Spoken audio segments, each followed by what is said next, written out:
I'm John Landy, a retired law professor at the University of Missouri. This video is designed to help mediators understand and improve their mediation practices. Mediators can use these ideas in every type of case and at every stage of practice, from novice to mid-career to senior mediators. It also should be helpful for students and trainees first learning about mediation, though it particularly addresses people who have mediated regularly. Let me tell you a little bit about my background and how I developed the ideas in this video. I graduated from law school in 1980 and took mediation trainings starting in 1982. I practiced law and mediation in California in the mid-1980s. I got a PhD in sociology in 1995, studying dispute resolution. I directed a child protection mediation clinic in the late 1990s. I've been at the University of Missouri since 2000, teaching and writing about mediation and other dispute resolution processes. Like most people in our field, I referred to traditional mediation theories like facilitative and evaluative mediation. But the more I studied them, the less comfortable I became with them. They are very incomplete as they don't deal with many important aspects of mediation. They also are misleading about the effects of various techniques.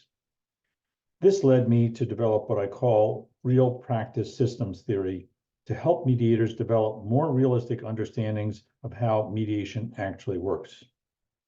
This theory can be applied to other dispute resolution processes as well, but this video focuses only on mediation. So let's get started. I'm going to start by giving you an overview of real practice system theory, and then I will describe 3 hypothetical mediators to illustrate the theory. And finally, I will suggest how you can improve your mediation system. Whether you know it or not, if you mediate regularly, you have a mediation practice system, which I will call a mediation system for short. This video describes systems generally.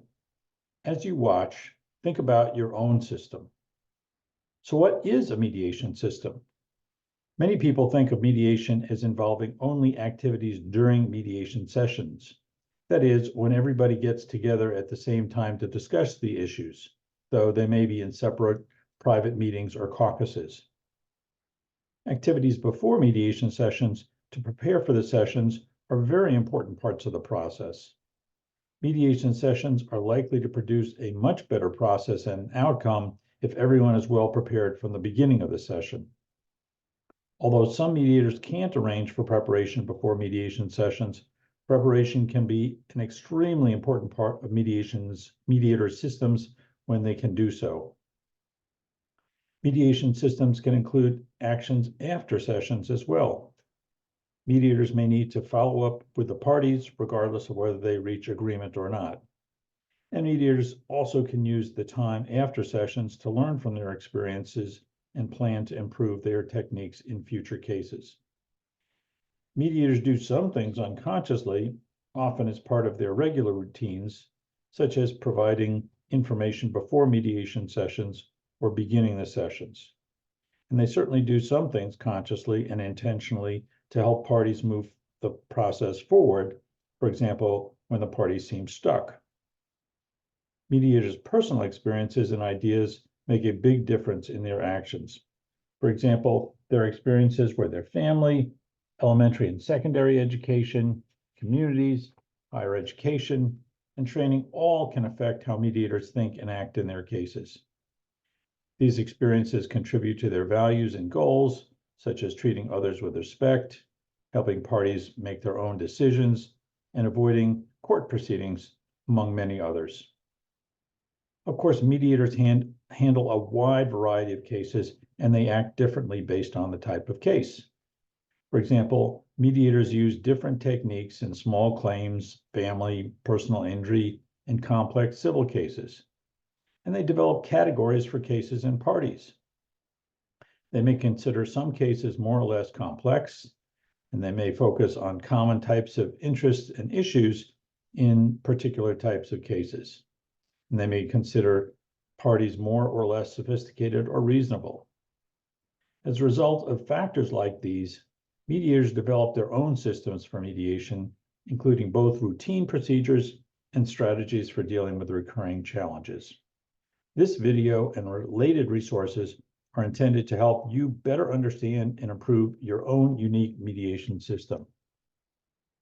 So now I'm going to tell you about 3 hypothetical mediation systems.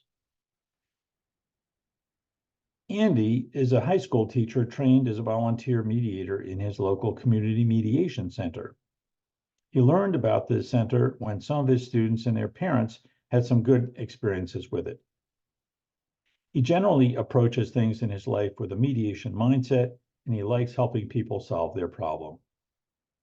Bahar is a family lawyer who has practiced family law for 10 years and has been mediating for the last 5 years. She particularly wants to prevent emotional harm to children of divorce. She has found that mediation has helped her clients manage their divorces as constructively as possible. She serves as an advocate and a mediator in different cases, depending on her clients' needs. Carmen is a retired judge who handles large multi-party civil cases. When she was on the bench, she was frustrated trying cases that she felt should have been settled. The attorneys and parties often had unrealistic expectations about the likely court outcome, and they wasted a lot of time and money on unnecessary litigation. She enjoyed conducting settlement conferences, and as a retired judge, she now has more freedom as a private mediator, and the pay is better. Obviously, these aren't the only systems for community, family, or civil mediators, and that's exactly the point. In each of these contexts, individual mediators use their own systems. Each mediator system is a reflection of an infinite possible combination of variables. So let me tell you about Andy's mediation system. Andy mediates whatever categories of cases that the mediation center handles. His cases involve some people in small claims court and others where there is no legal issue. The cases may include disputes between neighbors or landlords and tenants, for example. Very few of the parties are represented by attorneys. Many of Andy's cases involve disputes involving parties who have had a relationship and then something caused a breach in the relationship. They often primarily want respect and vindication in the mediation. Often, monetary issues are just proxies for emotional and relationship concerns. Andy's goal usually is to help people communicate and maintain their relationships if possible. The Community Mediation Center routinely gives parties logistical information about the mediation before the sessions, but does not have substantive conversations with them about the issues in their case. So Andy starts mediation in joint sessions with a detailed description of the process, and he asks the parties to identify the issues in the dispute. The biggest problem he experiences is when parties are so angry that they yell insults at each other, leading to downward spirals of communication. He was trained to handle bitter disputes by expressing respect for all parties and actively listening to their perspectives, often in caucus. Bahar mediates only divorce and parenting cases. She serves a middle-class clientele, all of whom have separate attorneys, though the attorneys often don't attend mediation sessions. Of course, her clients all have had a relationship with each other, though the length of the relationships and the level of hostility and cooperation varies quite a bit. The parties have a wide range of goals, including maintaining their relationship with kids, financial security, getting revenge for their spouse's affairs, and moving on with their lives, among many others. Bahar's goal generally is to promote healthy family reorganization.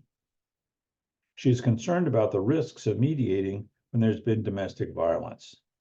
So before she holds any mediation sessions, she routinely has separate phone calls with both parties to screen for domestic violence. She has the hardest time with cases in which the husband coercively dominates the wife. When she talks with each party before convening joint sessions, she assesses a history of abuse and parties' decision-making capabilities. When she identifies problematic situation, she discusses whether mediation is the most appropriate process. One option is to mediate completely in separate sessions. She also considers other safeguards and engaging other professionals in the process. Carmen mediates a variety of large civil cases, though she specializes in cases in certain industries. She mediates cases involving large corporations, each of which sends a team that may include outside counsel, inside counsel, executives, and/or experts.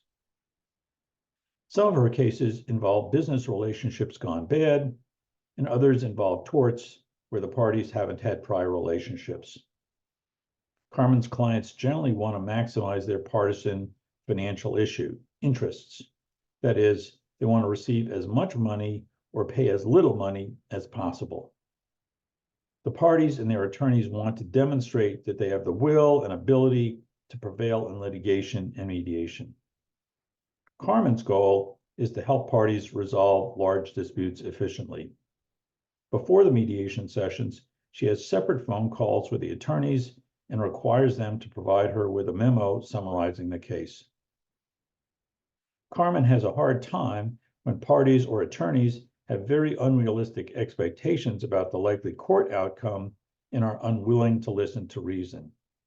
When this happens, she patiently discusses critical, factual, and legal issues using decision analysis to help people understand the risks of plausible contingencies in litigation.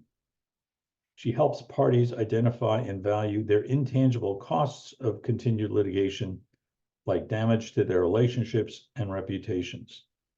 She incorporates these factors in the decision analysis.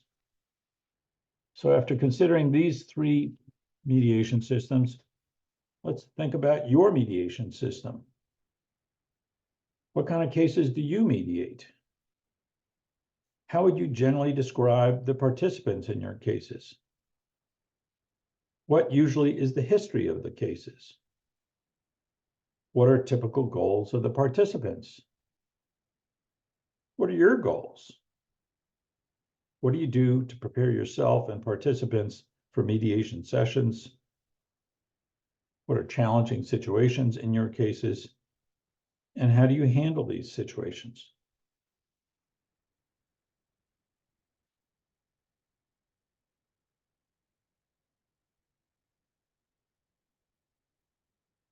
So let's talk about careers of mediation systems. We're familiar with the concept of people's careers, referring to the sequence of events in their work history. We also can think of careers of mediation systems, which parallel mediators' careers of jobs, cases, and so on. The careers of mediation systems involve progressions of training, skills, complexity, and sizes of cases. When people start mediating, they have simple ideas based on their training and/or intuition. Over time, they get more experience and refine their skills. They may specialize in some type of cases, and they may handle bigger and more complex cases over time. As a result, they may refine the procedures they use before, during, and after mediation sessions. So let's talk about the career of Andy's system. Although Andy volunteers as a mediator and doesn't mediate professionally, his system has a career. At the beginning of its career, he mostly uses scripts he was trained in at the Community Mediation Center. In his first few mediations, he mediated as if he was following a cookbook recipe. Over time, he learned to improvise based on his observations about different kinds of parties, cases, and the effects of his interventions. Paid more attention to the mindsets and behaviors of the parties over time. He regularly co-mediated with other mediators. His observations of co-mediators' actions helped him to refine his ideas about the mediation techniques that he preferred and the ones he didn't. He participated in the center's continuing education programs which led to further refinement of his approach. Eventually, he became a trainer for the center. Teaching mediation led him to reflect on his experiences and make subtle changes in his approach and how he trained new mediators. Bahar's system began in law school. Mediation was briefly mentioned in several courses, but she got only hazy ideas about it. When she was in practice, she got an on-the-job education. She attended mediations with some clients, got reports from other clients who attended mediation without her, and she talked with mediators outside mediation sessions. Based on these experiences, she developed a disorganized understanding of mediation. When she started mediating as part of her practice, she attended a training and read lots of books and articles. She was excited as if a light bulb went off in her head as she developed a coherent understanding of mediation, and she appreciated nuances of mediation theory and practice. She joined a reflective practice group consisting of traditional and collaborative lawyers, mediators, and mental health professionals. In their regular meetings, they discussed their hard cases and possible techniques for handling them. There was no instruction in ADR in Carmen's law school when she was a law student. When she was in legal practice, very few of her cases were mediated. When she was on the bench, she didn't know much about mediation, except that it was helpful to send difficult cases to mediation and avoid sticky trials. Over time, she conducted settlement conferences and really enjoyed doing them. She didn't have any training in settlement techniques. She just relied on her intuition about what might be effective in getting parties to settle. After she retired from the bench, she joined a panel of neutrals and she took advantage of their training programs. She now regularly attends programs where mediators exchange stories and tips about mediation techniques. So let's talk about the career of your mediation system. Did you attend law school or another university program and learn about mediation? If you took a mediation training, what were you taught about the right and wrong ways to mediate?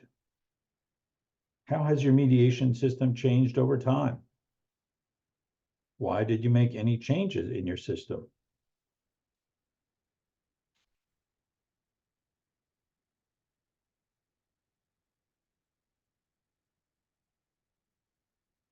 So let's talk about real mediation systems. The descriptions of Andy and Bahar and Carmen's mediation systems were simplified for illustration. In the real world, mediator systems are more complex and varied. All mediators have their own unique systems based on the factors I mentioned at the beginning. Some mediators' techniques are highly conscious and intentional, effectively using procedures to help parties work together to reach agreement. Some mediators' techniques are much more routine. They don't focus on the specific issues in parties.